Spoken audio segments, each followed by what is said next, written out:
आप देख रहे हैं न्यूज नाउ 24/7। ताज़ा खबरों के लिए हमारे साथ बने रहें।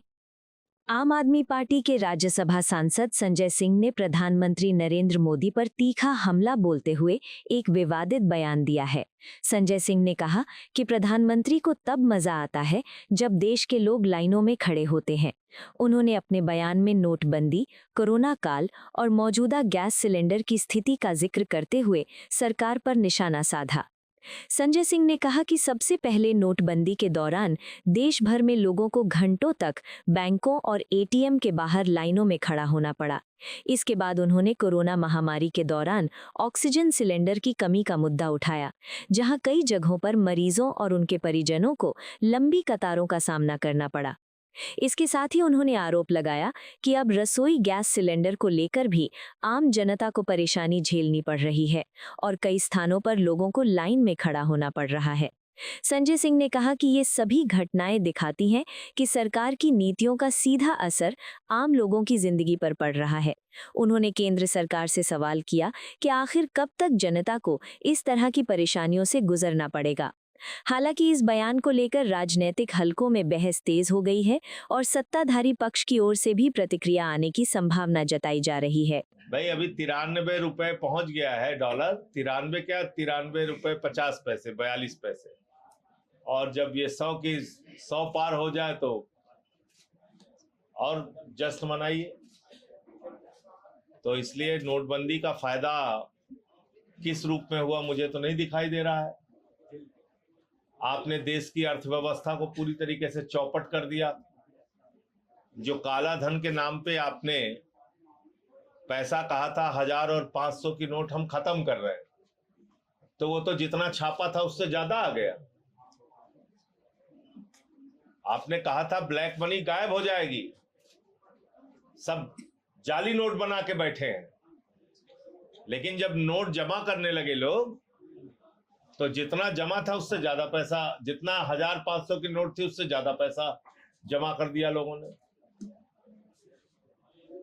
तो कहां अब 2000 की नोट जो आप जिसमें चिप था 120 फीट नीचे जो पकड़ में आ जाती थी 2000 की नोट, कहां चली गई वो 2000 की नोट? कहां चली गई वो? नारंगी कौन से रंग की थी? बैगनी रंग की, गुलाबी रंग की। बताइए आप। नोटबंदी, देखिए हमारे मोदी जी को शौक है, उनको मजा नहीं आता अगर देश लाइन में ना खड़ा रहे। कितना सुख उनको आता है। ठीक है भाई, नोटबंदी कर दी, खड़े हो जाओ लाइन में बेटा, पूरा देश लाइन में खड़ा है। 100 लोग मरे नोटबंदी में। फिर कोरोना आया, खड़े हो जाओ बेटा लाइन में।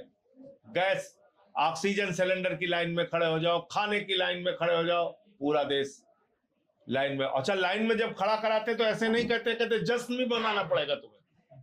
कहले साहब अरे कोरोना हुआ, जश्न कैसे मनाए? कहने नहीं मनाना पड़ेगा। कहन क्या करना पड़ेगा? कहन ताली बजाना पड़ेगा, थाली बजाना पड़ेगा। कहन साहब घर में मर गए 4-5 लोग, कहन कुछ नहीं, बजाओ ताली, ठीक हो जाएगा तुम्हारा कोरोना। सब बजा रहे ताली थाली ताली थाली। अमिताभ बच्चन तुम भी बजाओ,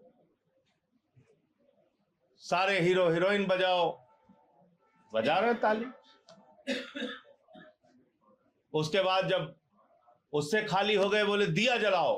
बोले अरे साहब कोरोना कैसे ठीक होगा? कर नहीं, विज्ञान हमने निकाल लिया है, नागपुर से आया है विज्ञान का रिसर्च कि जैसे ही लाइट बंद करोगे वैसे कोरोना ठीक हो जाएगा तुम्हारा। कहां से पता किया? बोले नागपुर से पता किया है। तो सबने लाइट बंद कर दिया, तो लाइट बंद हो गई, सब दिया जला दिए, उससे कोरोना ठीक किए। फिर मजा नहीं आया, नोटबंदी में लाइन में खड़ा किए, फिर कोरोना की लाइन में खड़ा किए। बोले तो आनंद ही नहीं आया, अब गैस सिलेंडर की लाइन में खड़ा करो। गैस सिलेंडर की लाइन में पूरा देश खड़ा है। तो देखिए, लाइन में खड़ा होना इस देश की नियति बन गई है प्रधानमंत्री नरेंद्र मोदी जी के राज में। और चुनाव दर चुनाव जीतते हैं तो कहते हैं देखो कितना बढ़िया काम किया हमने, देश के लोगों को मूर्ख बना के लाइन में खड़ा करके। सब तो वोट दे रहे हैं, हमें जिता रहे हैं, तो उनको कोई फर्क भी नहीं पड़ता। आपको यह वीडियो पसंद आया हो तो इसे लाइक करें, हमारे चैनल को सब्सक्राइब करें।